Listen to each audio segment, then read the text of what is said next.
Now, this room is exactly as it was at the time of the War of Independence. Exactly as it was. It hasn't changed, I don't think, one bit. And who's this couple over here? That's my mother and father. Okay.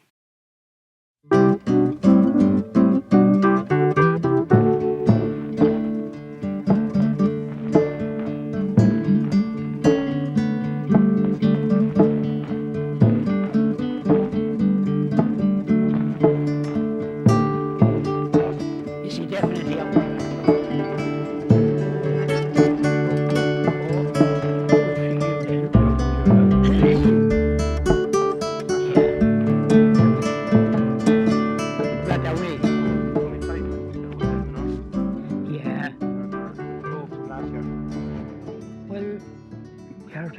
Spell I call it. Come, I wouldn't really come. Go to the wire, it'll be tight.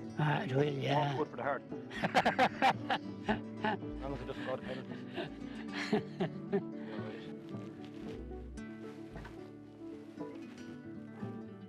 That's a photograph of my sight's now not great, and it's my grandmother and the 3 children, isn't it? All right. Yeah. Oh, that's the photograph taken during the War of Independence. Right. And it shows Gaynor, McCormick, and who's the third one there? I think it's written in here underneath. Yeah, John Collison. Collison of Moneygall, yeah. And that's Michael McCormick and Sean Gaynor. And Sean Gaynor. Right. They were the 3 top men in the 3rd Southern Division. Okay, right. This was their headquarters. I was born on Independence Day, the 4th of July, 1934. Well, I was the eldest of 7, and our grandmother lived with us. Grandmother was a woman that had taken part in the War of Independence to the extent that she had kept many of those who were on the run at that time. My granny was Margaret Higgins originally, and she was born in Ballickmore, across the mountain there. She was born in 1872. They had 3 daughters, and one of them was my mother. They kept people on the run from the very start of the War of Independence. The first man to stay here was a man by the name of Seamus Burke from Rock Forest House, Knock. Now that's not Knock in County Mayo. Yes. It's Knock over here outside Rossgrey. And he was a prominent Sinn Féiner in North Tipperary. And in 1919, the district inspector of the RIC was shot and killed in Thurles, outside Thurles, on the day of the races in Thurles. Now, Seamus Burke took no part in that ambush. He was really more the Griffith wing of Sinn Féin than the Michael Collins wing. But he was the top dog in Sinn Féin in North Tipperary, and he felt that he would be lifted. So he went on the run, and he stayed here.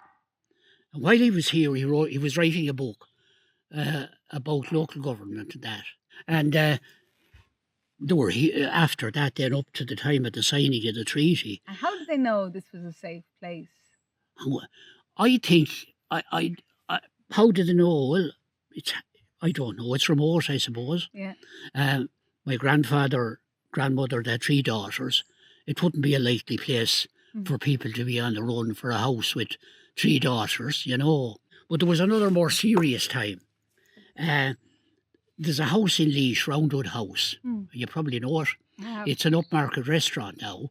And at that time, it was the premises, it was Chetwood Hamilton, Hamilton's Roundwood. And the rumour was that there was arms stored there. And the local volunteers raided the house. And I suppose they got arms, but among the things they took out of it was a set of binoculars. And a neighbour of ours, Martin Connors, was one of the volunteers on the raid. And he had this set of binoculars. And he brought them up to show them to my grandparents. These wonderful yokes where you could see things miles away. Yeah. And while he was here showing them the binoculars, a Crossley tender drove into the yard. My mother and grandmother said it was a combination of RIC and auxiliaries, they said, not black and tans, auxiliaries. And Martin, of course, had the binoculars, and he went white as a sheet. If he was caught with those, he was in trouble. Yeah. My grandmother was doing the washing in a wash tub with a washboard, And my grandfather snatched the binoculars out of my grandmother's hand, out of Martin's hands, stuck them down in the suds. And they came in and they took Martin out and put him up against the wall there. They roughed him up a bit all right, seemingly, but didn't arrest him or anything. Here? Around Yes. Here. Yeah. Didn't arrest him or anything. And obviously, when she told the stories, and you weren't there, but was there a real excitement about it? You know, There she was. proud of it. There was, oh God, she was proud of it. Yeah. Yeah, oh yeah. Oh, one over on the RIC and the auxiliaries. Why wouldn't she be?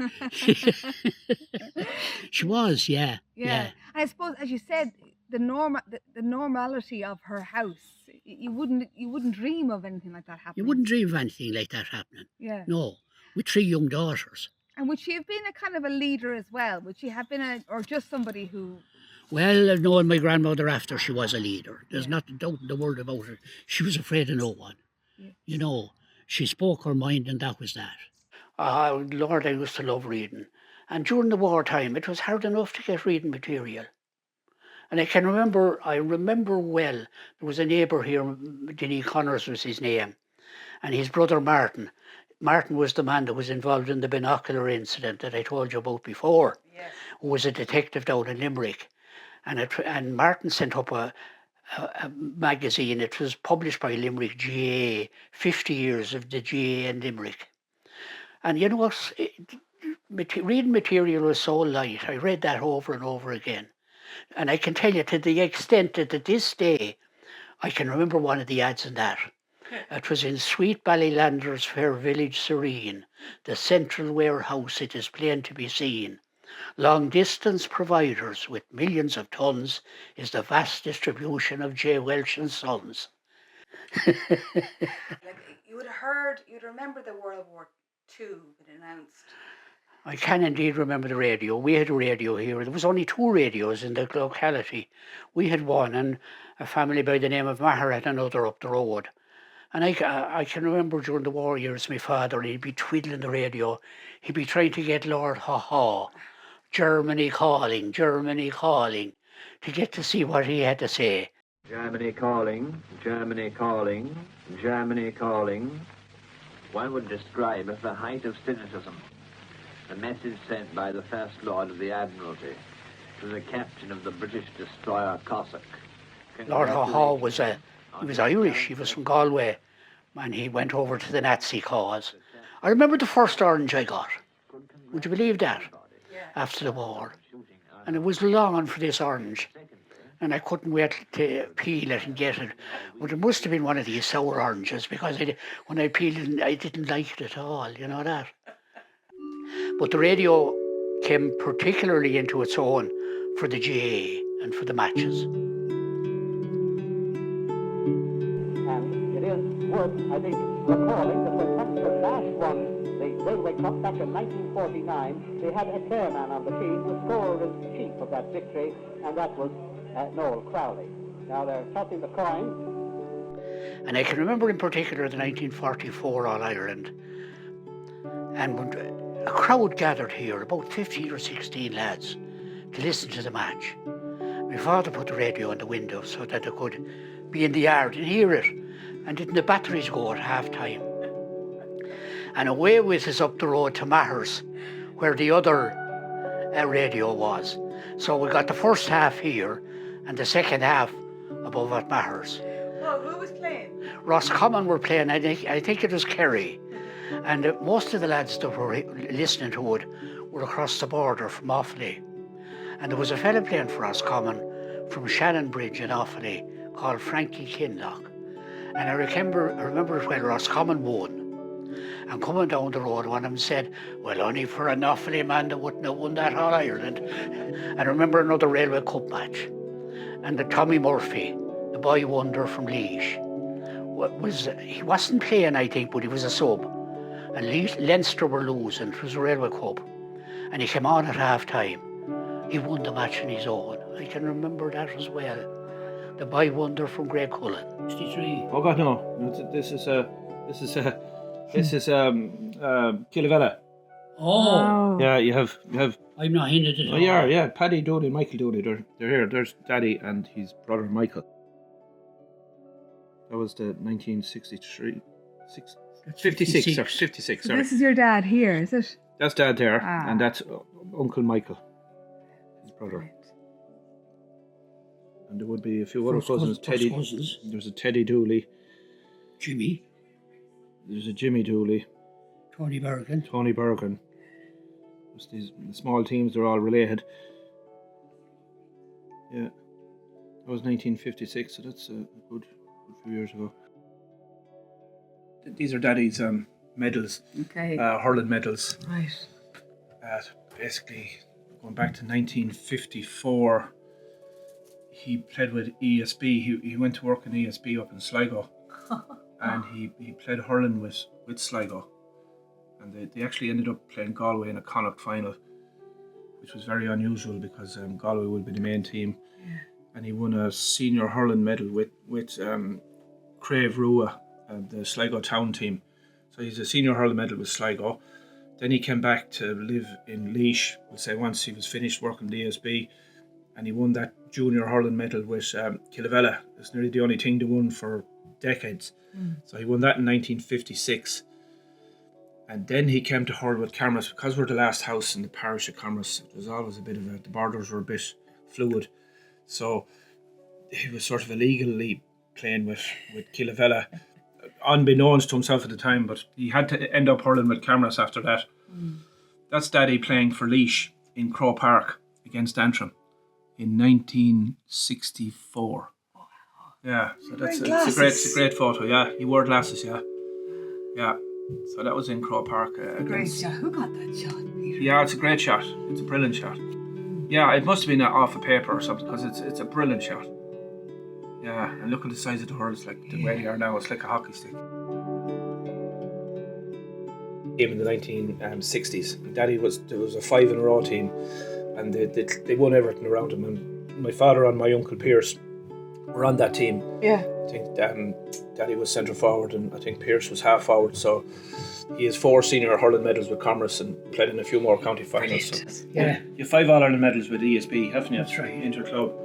So his collection of medals are, they're a good set of medals. There's All-Ireland medals, there's senior club medals, there's medals from 3 different counties.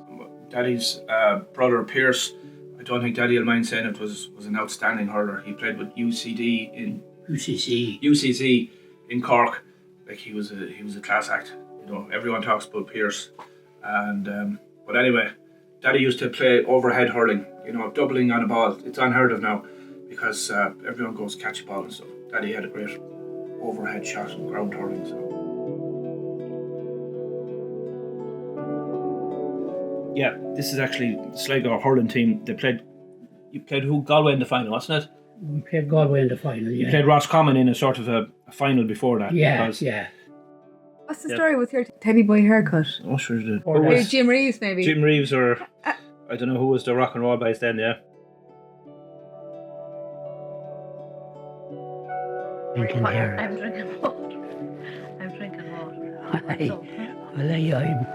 I'm told I haven't he, yeah. And the sun is shining in. God is grand here, all right, yeah.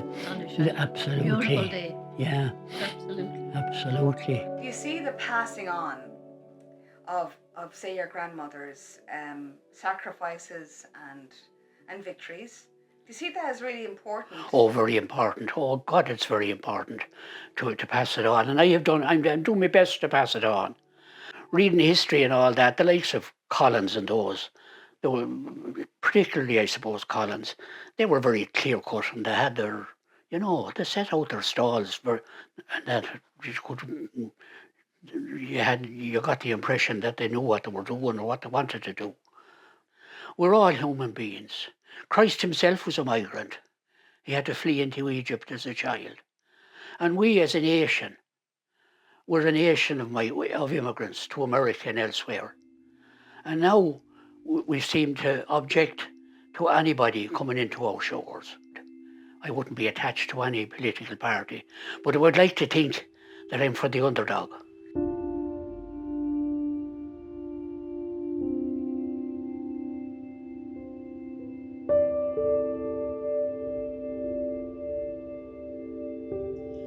The day appointed soon drew nigh, the hills they were surmounted. Like lions in a den we stood, by then we were all counted. The ball was thrown up in the sky, the Munster men all shouted. 3 cheers for the Barda boys, Shinroan was never doubted.